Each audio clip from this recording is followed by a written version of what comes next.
Hey everyone, welcome to my YouTube channel. So in this video we're gonna discuss about the difference between agreement and contract and also the essentials of a valid contract.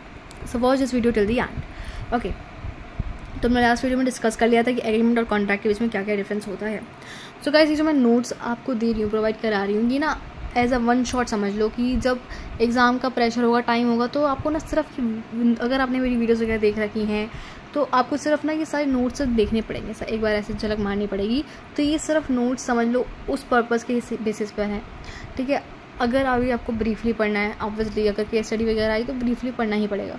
तो please model खोल लेना, साथ साथ आप पढ़ते रहना उस चीज़ को, और जैसे ही मैं वीडियो करा दूँ उसके बाद आप रिटन प्रैक्टिस करेंगे, ठीक है.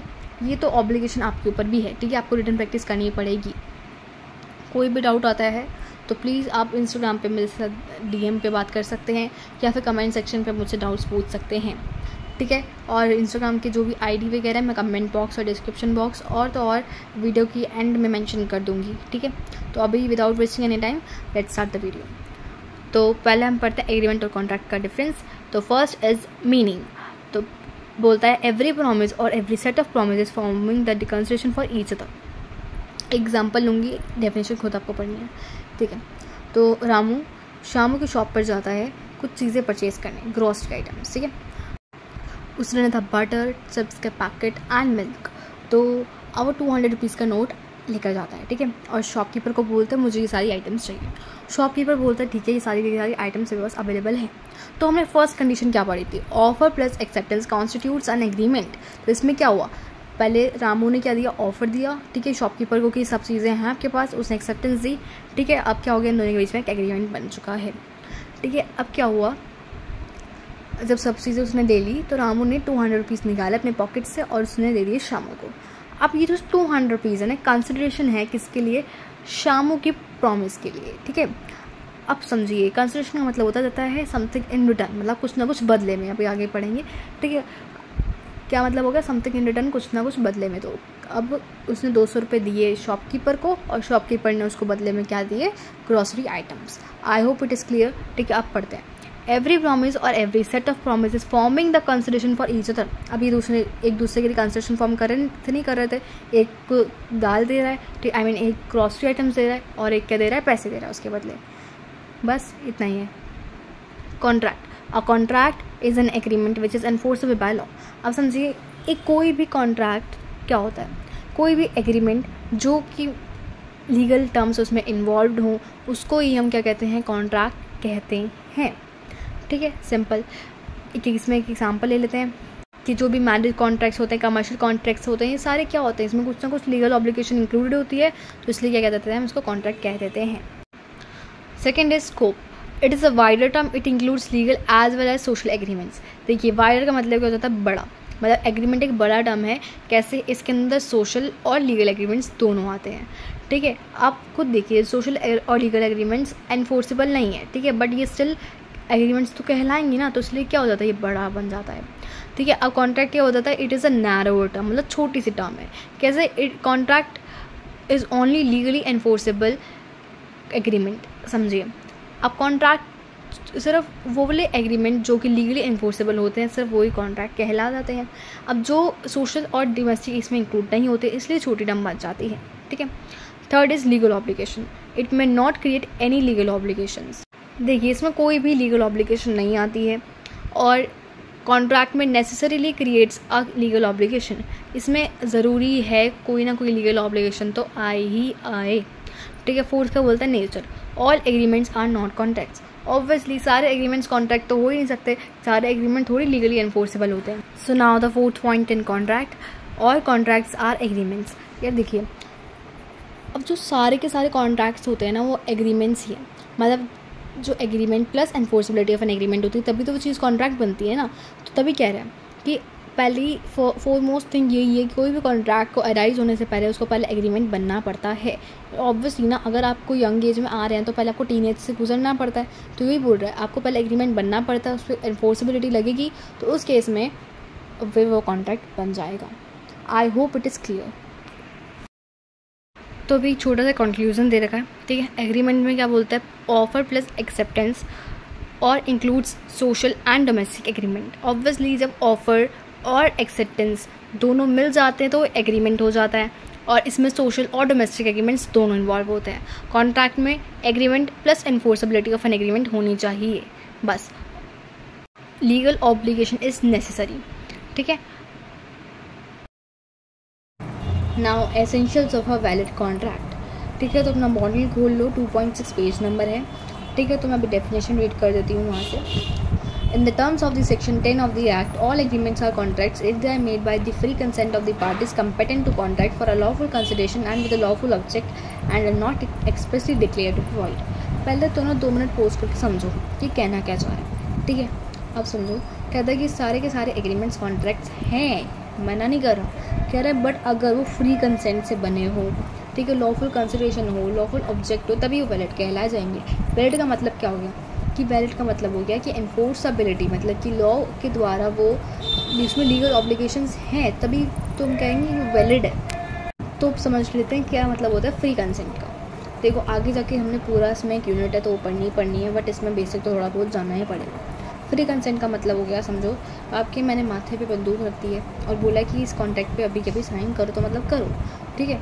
और ये कोई फ्री कंसेंट नहीं है, आपकी मर्ज़ी से कुछ नहीं हो रहा है, आपको ऐसा धमकी दी जा रही है, ठीक है, आपके ऊपर बोले तो कॉशन लगाया जा रहा है, ठीक है। तो अगर कोई भी कंसेंट कोर्शन के बिना हो, अंडर इन्फ्लुएंस के बिना हो, फ्रॉड के बिना हो, मिसरिप्रेजेंटेशन के बिना हो, मिस्टेक के बिना, तो वैलिड है। बट ये सारी कंडीशंस लग गई तो वॉइड हो जाएगा। बट एक कोर्शन अंडर इन्फ्लुएंस की सब होता क्या, तो ये आगे यूनिट में जान लेंगे, ठीक है। ओके, तो आगे लिखा है since section 10 is not complete and exhaustive, so there are certain other sections which also contains requirements for an agreement to be enforceable. Thus, in order to create a valid contract, the following elements should be present, ठीक है। तो ये जो मेरे notes है ना, उसमें ऊपर लिखा आ रहा होगा सेक्शन 10 ऑफ द एक्ट। अब इससे थोड़ी दिक्कत हो सकती है कुछ बच्चों को, सिर्फ नोट से पढ़ेंगे, तभी कह रही हूँ वीडियो देखना बहुत इंपॉर्टेंट है, और तो और बुक्स खोलना साथ में बहुत ज़्यादा इंपॉर्टेंट है, ठीक है। सारा का सारा मॉड्यूल से पढ़ के ही चल रहा है। तो ये इसमें इतना बोला कि सेक्शन 10 में ना कुछ चीज़ें नहीं बताई गई हैं जो भी मतलब कि इन्फोर्सेबल हैं, बट वो डिस्कस नहीं की गई हैं, तो कुछ एलिमेंट्स बता रखे हैं। तो फर्स्ट पॉइंट क्या बोलता है, 2 पार्टीज़, ठीक है। सेक्शन 10 के हिसाब से नहीं है, ठीक है, 2 पार्टीज़। अब कोई भी कॉन्ट्रैक्ट को फॉर्म करने के लिए 2 पार्टीज़ तो होनी ही चाहिए। अब एक चीज़ बताओ, मैंने अपने मिरर के सामने खड़े होकर,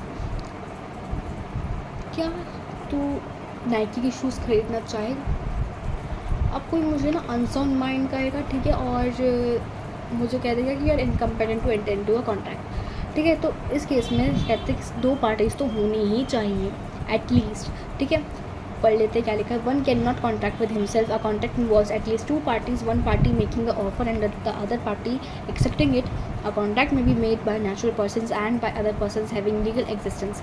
Example, companies, universities, etc. It is necessary to remember that identity of parties to be ascertainable. देखो, अनअसर्टेन नहीं होनी चाहिए, असर्टेन होनी चाहिए, मतलब कि ऐसा नहीं होना चाहिए कि हम उसको जान पहचान नहीं है, ठीक है। तो असर्टेन मतलब उसको हम पता लगा सके कि 2 पार्टीज़ हैं, तो पता लगा सके। अब समझो कि कंपनीज भी आपस में कॉन्ट्रैक्ट फॉर्म कर सकती हैं। येस, कंपनीज एक्ट 2013 में और अच्छे से पढ़ लेंगे। और 2 इंडिविजुअल्स को ये आपस में कॉन्ट्रैक्ट कर रहे हैं तो है ही वैलिड। एक एग्जांपल क्या लिखा है, to constitute a contract of sale there must be 2 parties, seller and the buyer. The seller and the buyer must be 2 different person because a person can not buy his own goods. Obviously अब आप एक market में गए हो, आपने बोला I want to buy this purse, और buyer ने बोला ठीक है यू कैन बाय दिस। तो इस केस में क्या हो गया, तो वैलिड कॉन्ट्रैक्ट हो गया कि आप मार्केट में जाकर सेलर बायर का कॉन्ट्रैक्ट चल रहा है, पर घर पे बैठे बैठे एवे मतलब कोई इमेजिनरी पर्सन के साथ do you want to buy this purse and आप ही सामने बन के बोल रहे हैं yes I want to buy, so this is not a valid contract. So the 2 parties must be in the valid contract, ठीक है। आगे एक केस स्टडी देखिए कि in the state of the Gujarat versus Raman Lal and company, when on dissolution of a partnership the assets of the firm were divided among the partners, the sales tax office wanted to tax this transaction. It was held that it was not a sale, the partners being joint owner of those assets cannot be both buyer and seller. Okay, तो इस case में मैंने क्या था कि partnership का एक dissolution हो रहा था, ठीक है। तो अब जो एसेट्स थे वो पार्टनर्स के बीच में डिवाइड हो रहे थे, तो उसी टाइम एक सेल्स टैक्स ऑफिसर आते हैं और उसी ट्रांजेक्शन को कहते हैं मैं इस पर टैक्स लगाना चाहता हूँ। तो माना गया कि वो सेल है ही नहीं, पार्टनर्स जो थे जॉइंट ओनर थे एसेट्स के, मतलब समझो उसमें ना कोई बायर ना सेलर, दो बायर उसी एसेट्स के हैं, तो उस केस में कोई बायर और सेलर नहीं पता लग रहे थे और दो पार्टी उसमें नहीं थी, तो इस केस में वो उस ट्रांजेक्शन को टैक्स नहीं लगा सकते थे। ठीक है, now the second point, this parties must intent to create legal obligations. There must be an intention on the part of the parties to create legal relationship between them. Social or domestic type of agreements are not enforceable in court of law and hence they do not result into contracts. ये एक बात बताओ, अभी हम बात करके आए कि जो भी सोशल और डोमेस्टिक टाइप के एग्रीमेंट्स होंगे वो एनफोर्सेबल, मतलब कि कोर्ट में हम ला ही नहीं सकते हैं। ठीक है, तो लीगल ऑब्लिगेशंस तो उसमें होनी ही चाहिए। ठीक है, तो पाल्फर वर्सेस बाल्फर का इसमें एग्जांपल दे रखा हो, केस लॉ दे रखा हो, पहले डिस्कस कर चुके हैं। तो इसमें आपको ना एक और एग्जांपल दे रखा है, वो मैं आपको इमेजिन ही करा देती हूँ। सपोज़ आपकी सिस्टर ने आपको बोला कि अगर तुमने अपना ये CA फाउंडेशन फर्स्ट अटेम्प्ट में क्लियर कर लिया तो तुम्हें मैं एक बाइसिकल गिफ्ट कर दूँगी। तो आपने फर्स्ट अटेम्प्ट में क्लियर कर भी लिया CA फाउंडेशन, बट जब आपने बोला कि वेयर इज अ बाइसिकल, तो उसने कहा सॉरी कौन सी बाइसिकल, तो इस केस में आप उसको सूट फाइल नहीं कर सकते हैं because it was a social agreement. ठीक है, कुछ ऐसा इसमें लीगल ऑब्लिगेशन नहीं थी। तो वही बात है, सब लीगल ऑब्लिगेशंस वाले ही वैलिड कॉन्ट्रैक्ट माने जाते हैं।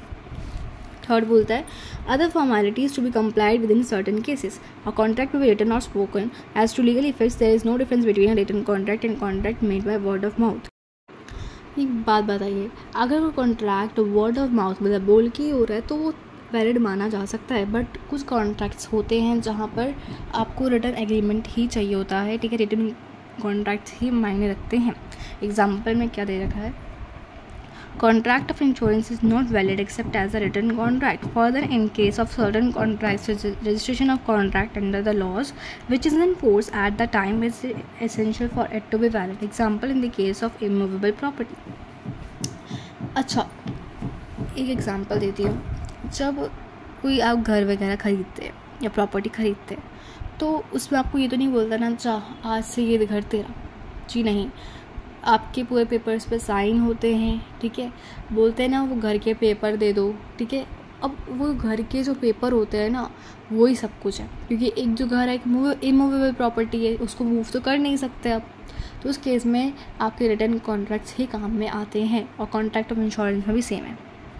ठीक है, आगे फोर्थ पॉइंट है certainty of meaning. Certainty of meaning का मतलब क्या हो जाता है कि होने के काबिल होनी चाहिए कुछ चीज़ें। ठीक है, कि हैपनिंग पे डिपेंड होना चाहिए, वो चीज़ होनी ही चाहिए। समझो A agrees to sell to B 100 tons of oil, there is nothing certain in order to show what kind of oil was intended for।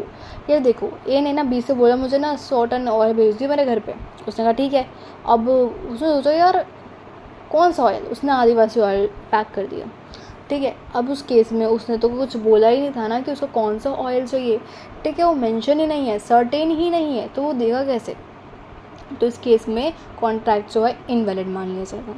आगे क्या बोलता है, XYZ limited agreed to lease the land to Mr. A for indefinite years. The contract is not valid as the period of lease is not mentioned। ये देखो X ने Y को कहा कि चल ठीक है मैं तुझे अपना जो लैंड है किराए पे देता हूँ, बट मेंशन नहीं किया कितने साल के लिए किराए पे देगा। तो अगर मेंशन नहीं है, वो चीज़ सर्टेन ही नहीं है, ठीक है, पता ही नहीं चल रहा कब ख़त्म हो जाएगी, तो उस केस में आपका जो कॉन्ट्रैक्ट है वो इनवैलिड या फिर बोले तो वॉइड कहला दिया जाएगा। ठीक है, fifth is possibility of performance of an agreement. तो इसमें एग्जाम्पल दे रखा है कि A agrees with B to discover treasure of magic. The agreement cannot be enforced as it is not possible to be performed। ये A ने ना B, जैसे A कोई फ्रेंड होगा B को कहा यार देख पता है तुझे मेरे पास एक मैजिक है, मतलब शक्ति है मेरे पास कि मैं ना जैसे ये जो बॉक्स पड़ा है ना इसको भी लाइक कोई ना कोई मंत्र चला के इसको बोलूँगा कि ये ऐसे कैसे मैजिक हो जाएगा और बहुत सारा सोना निकल पड़ेगा। उसने कहा भाई मैंने ना लॉ पढ़ रखा है, इंडियन कॉन्ट्रैक्ट एक्ट 1872 भी पढ़ रखा है, उसमें जो essential valid of a contract है पॉसिबिलिटी ऑफ परफॉर्मेंस वैलिड ही नहीं है, तो उस केस में मैं तेरे के साथ कॉन्ट्रैक्ट मेंटेन नहीं हो सकता। ठीक है, तो वही बोल रहा है कि जो आप कॉन्ट्रैक्ट कर रहे हैं तो उसकी पॉसिबिलिटी होनी चाहिए, वो परफॉर्म करने लायक होना चाहिए। ठीक है, आगे बोलता है now according to section 10 of the Indian contract act 1872 following are the essential elements of a valid contract. इसको ना हाईलाइट कर लो, पेंसिल लगा लो, ठीक है, क्योंकि अब जो हम बात कर रहे हैं वो सेक्शन 10 के मुताबिक कर रहे हैं। जो हमने पहले बात करी थी सेक्शन 10 में नहीं लिखी हुई थी, ठीक है। सेक्शन 10 में क्या बोलता है, ऑफर एंड एक्सेप्टेंस और एन एग्रीमेंट, ठीक है। अब जो मैंने यहाँ पर लिखा हुआ ना, ये जो नोट्स में है, प्लीज़ इसको ये मत पढ़ के देखना कि सारे सेक्शन 10 के ही अंदर है, कुछ कुछ इसमें सेक्शन 10 के अंदर नहीं है। तो इस केस में ना आपका ये वीडियो देखना बहुत ज़्यादा इम्पॉर्टेंट है, क्योंकि अगर वीडियो नहीं देख रहे हो और वैसे ही पढ़ लिया सेक्शन 10 के और पेपर में लिख के आ गए तो गलत हो जाएगा, ठीक है। वैसे मैं वो डिस्क्रिप्शन में लिख दूँगी कि ऐसा सेक्शन 10 में नहीं है, और जहाँ पे इंस्टाग्राम पे पोस्ट भी करूँगी तो मैं नीचे कैप्शन में लिख दूँगी, ओके। तो फर्स्ट बोलता है ऑफर एंड एक्सेप्टेंस और एन एग्रीमेंट। अब हमने पहले ही पढ़ा हुआ है कि अगर कोई भी कॉन्ट्रैक्ट बनेगा तो उससे पहले एग्रीमेंट तो बनेगा, और एग्रीमेंट में सारी कंडीशन सेटिस्फाई होती हैं कि दो पार्टीज होनी चाहिए, ऑफर एंड एक्सेप्टेंस होनी चाहिए, and offer and acceptance with legal enforceability होनी चाहिए। तो तभी अगर एग्रीमेंट होगा विद लीगल एनफोर्सेबिलिटी सो वो एक कॉन्ट्रैक्ट फॉर्म कर देता है, ठीक है। इसमें भी ये लिखा है कि an agreement is the first essential element of a valid contract according to section 2 clause e of the Indian contract act 1872 every promise and every set of promises forming consideration for each other is an agreement and according to section 2 clause b a proposal when accepted becomes a promise and agreement is an outcome of a offer and acceptance for consideration, ठीक है। ये समझ तो चुके ही हैं। अब आगे बढ़ते हैं। क्या था second, free consent. Free consent हमने पहले ही इंट्रो में समझ लिया था, पढ़ लेते हैं एक बार। 2 or more persons are said to be consent when they agree upon the same thing in the same sense.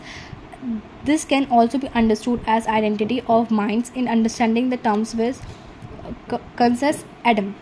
Further, such consent must be free. Consent would be considered as free consent if it is not caused by coercion, undue fraud, misrepresentation or mistake. तो इसमें ना एक word आया कंसेस Adam, ठीक है, मेरे notes में भी लिखा हुआ है। इसका मतलब क्या होता है, मीटिंग ऑफ माइंड्स। अब समझो जब दो व्यक्ति का दिमाग एक जगह पे मिल जाए एट द सेम टाइम और at the same sense.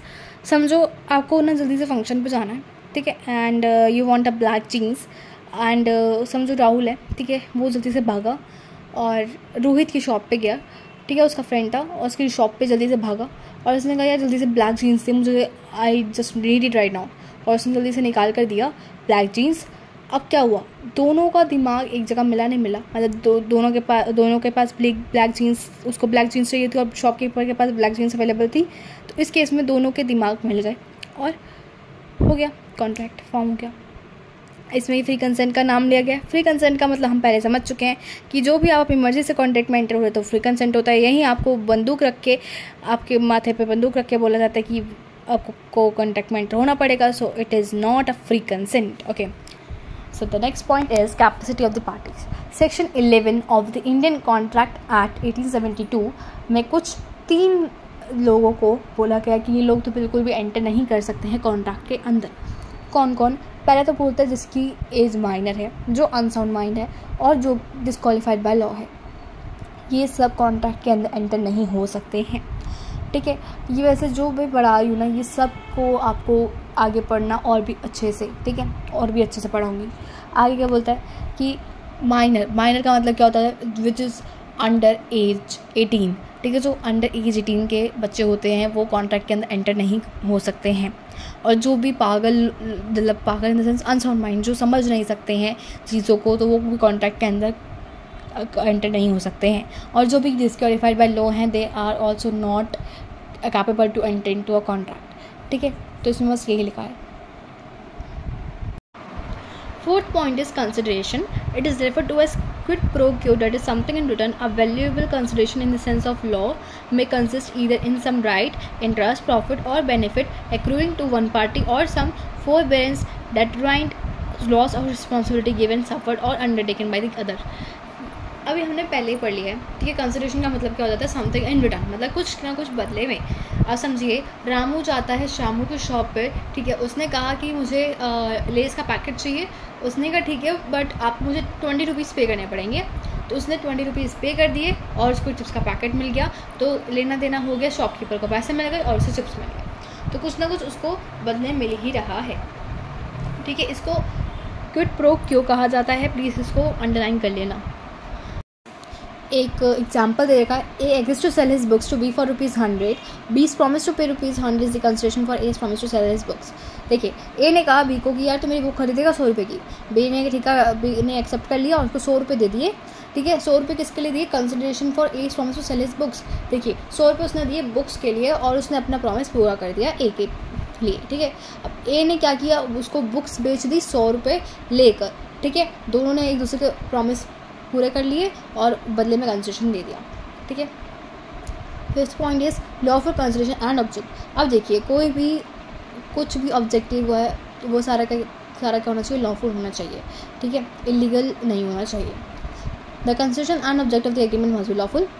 Section 23 states that the consideration or object is not lawful if it is prohibited by law or it is such as would defeat the provisions of law, it is fraudulent or involves injury to the person or property another, or court regards it as immoral or opposed to public policy।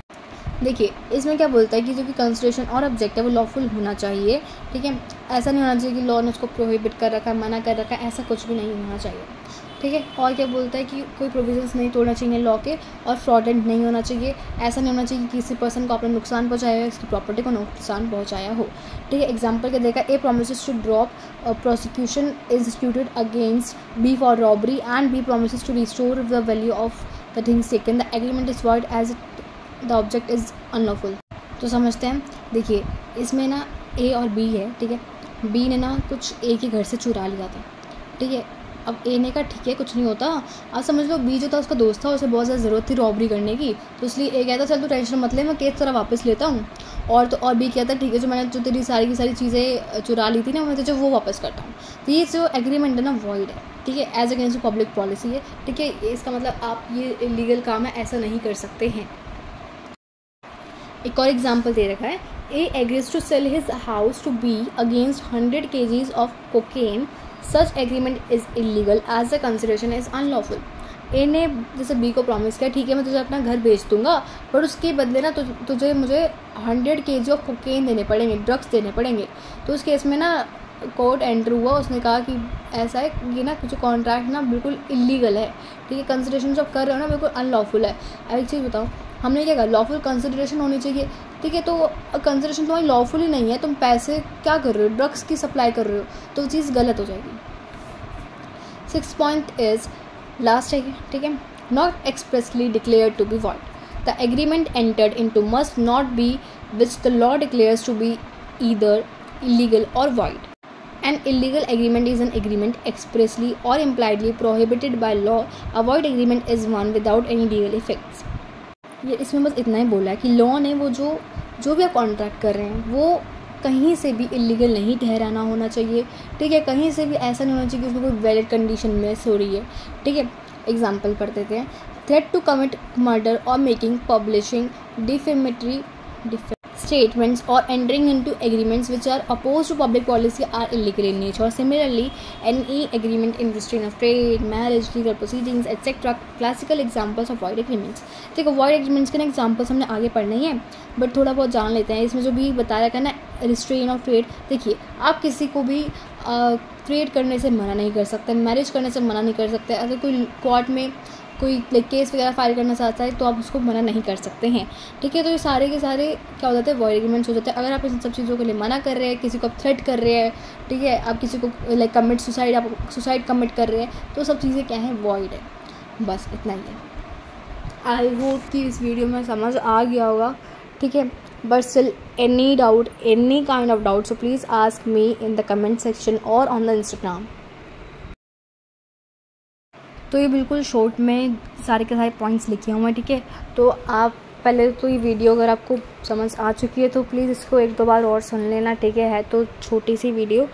ठीक है, और कोई भी doubt हो तो आप please मेरे से इंस्टाग्राम पे बात कर सकते हैं। ठीक है, लिमिटलेस सी एक्सपीरियंस करके यूज़र नेम है, जिसको मैं आपको डिस्क्रिप्शन में भी ऐड कर दूँगी, कमेंट बॉक्स में भी ऐड कर दूँगी, और इस वीडियो में भी आपको नज़र आ रहा होगा लिखा हुआ। ठीक है, और कोई भी डाउट हो लाइक प्लीज़ शर्माना मत किया, ये तो डाउट बड़ा बच्चा वाला, प्लीज़ नहीं, अगर नहीं समझ आ रहा तो वो डाउट क्लियर करना बहुत इम्पॉर्टेंट है, वरना कहीं ना कहीं राइटिंग में घबरा जाओगे। क्योंकि जब वहाँ पे केस स्टडी आती है ना तो तुम्हें आता हुआ क्वेश्चन भी नहीं कर पाते हो। ठीक है। तो इस केस में कुछ भी डाउट होता है ना, इवन कंसलेशन को लेके भी कुछ भी, कोई any kind of doubt, so please ask me in the comment section और anywhere which I have described. Okay, so we will meet in the next video with the new content, and till then revise the lectures and also write the answers.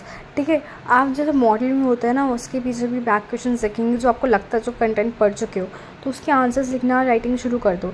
और even हो सकता तो scanner आप bye कर लो, क्योंकि अभी scanners मैं भी कराऊंगी, ठीक है, बट वो थोड़ी लेट कराऊंगी जब तक थोड़ा कंटेंट भी पूरा हो जाएगा। ठीक है, अब मैं थोड़ा ट्राई करूँगी जल्दी से जल्दी वीडियो पोस्ट कर सकूँ सारी की सारी। Okay guys, thank you for the watching this video.